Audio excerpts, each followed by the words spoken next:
ng gabi, nahuli na po ang lalaking pumatay sa mga kasama niya sa bahay gamit ang martilyo.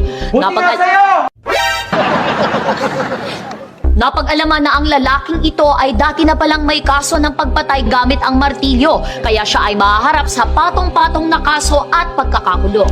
Yan ang bagay sa'yo! Mabulok ka sa kulungan! Ang lalaking ito ay di umano'y miyembro ng kinatatakutan na Martilyo Gang na sangkot sa holdapan ng mga jewelry stores sa mall. Dapat sa'yo lethal injection eh! Dali nga. Excuse me.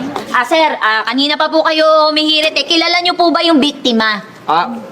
Hindi po. Hindi po. Yung suspect, kilala niyo po? Ito po, opo. Kapitbahay po namin yung tarantadong yun eh. Bakit po parang galit na galit po kayo sa kanya?